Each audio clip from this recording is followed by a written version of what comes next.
Hello viewers, স্বাগতম জনাইছো M coverage YouTube channel লৈ। Viewers, আপুনি যদি এটা আধাৰ কাৰ্ডৰ গৰাকী নাইবা আপোনাৰ যদি এখন জিঅ' সিম আছে নাইবা আপুনি যদি এয়াৰটেল সিমৰো গৰাকী হয় তেনেহলে এই ভিডিওটোত আপোনাৰ বাবে কেটো গুৰুত্বপূৰ্ণ খবৰ লৈ আহিছো। এই খবৰখিনি জানিবলৈ হলে আমাৰ এই ভিডিওটো আপুনি শেষলৈকে চাওক আৰু যদি ভিডিওটো আপোনাৰ বাবে অলপ ইনফৰ্মেটিভ হয় তেনেহলে প্লিজ চেনেলটো সাবস্ক্ৰাইব কৰি ল'ব আৰু লাইক এটা কৰি দিবলৈ নাপাহৰিব।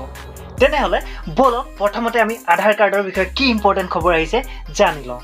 বন্ধু-বান্ধৱীসকল, আধাৰ কাৰ্ড প্ৰদান কৰা সংস্থা UIDAI এটা অধিসূচনা বা এটা নোটিছ জাৰি কৰিছে। আমাৰ বহুত মানুহৰে আছে, কিন্তু তেখেতসকলে আধাৰ কাৰ্ডটোক সাঁচি ৰখাৰ ক্ষেত্ৰত বা আধাৰ কাৰ্ডটোক ভালকৈ ৰখাৰ ক্ষেত্ৰত কৃপণালি কৰে। ফটোতে দেখা যায় বহুতৰ পেপাৰ প্ৰিণ্টেড আধাৰ কাৰ্ডখিনি ফোল্ড কৰি ৰখা হুটমুচ খুৱাই ৰাখি থোৱা হয়। সেই আধাৰ কাৰ্ডখিনি পৰৱৰ্তী সময়ত আপোনাৰ কিবা এড্ৰেছ ভেৰিফিকেশ্যনেই হওক বা কিবা আপোনাৰ ডকুমেণ্টেশ্যনৰ কাৰণে যেতিয়া দিয়া হয় তেতিয়া এই ক্ষেত্ৰত দেখা যায় যে QR কোড থকা অংশটো হুটমুচ খাই যায়, যাৰ ফলত QR কোড স্কেন কৰাত যথেষ্ট অসুবিধা হয়।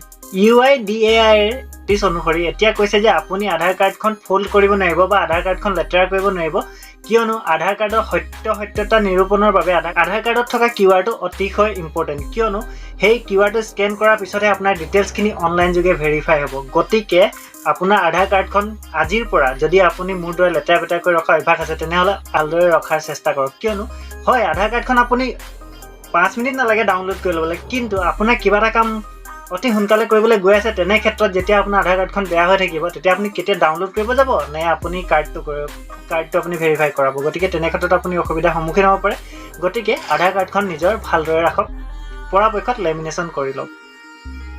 ভিউৱাৰ্ছ, দ্বিতীয় গুৰুত্বপূৰ্ণ খবৰটো হ'ল আমাৰ আম্বানী বৰ্তাৰ ফালৰ পৰা, অৰ্থাৎ আম্বানীৰ ৰিলায়েন্স জিঅ'ৰ তৰফৰ পৰা, কিয়নো জিঅ'ই আপোনাৰ বাবে লৈ আহিছে এটা বিশেষ জাননী।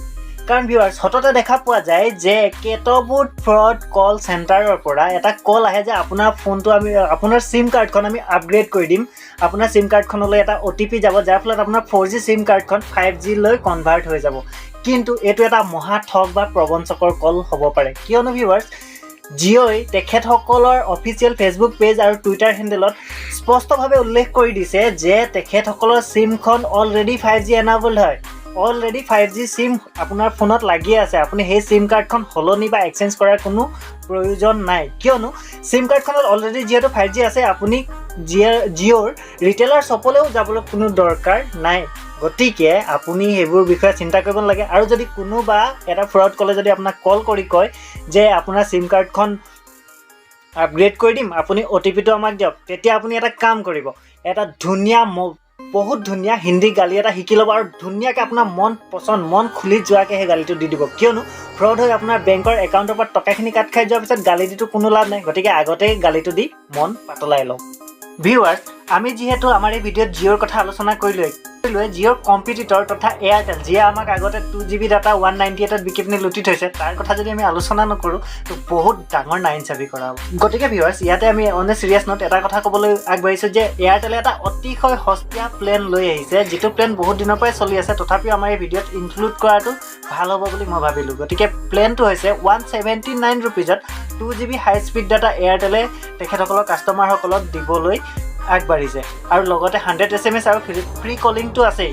ভিউৱাৰ্ছ, 100 SMS-ৰ কথা কওঁতে মোৰ মনলৈ এটা প্ৰশ্ন আহিছে, আপোনালোকে কমেণ্ট কৰি জনাবচোন আপোনালোকে 100 SMS-ৰ কিমান SMS আজিৰ তাৰিখত খৰচ কৰে, কিয়নো আজিকালি কোনোবাই টেক্সট মেছেজ কৰে নে নকৰে মোৰ অলপ সন্দেহ হৈছে, মানে হোৱাটছএপ থাকোঁতে টেক্সট মেছেজ নাজানো আৰু।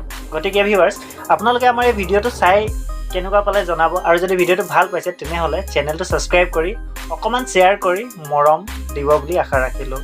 ধন্যবাদ।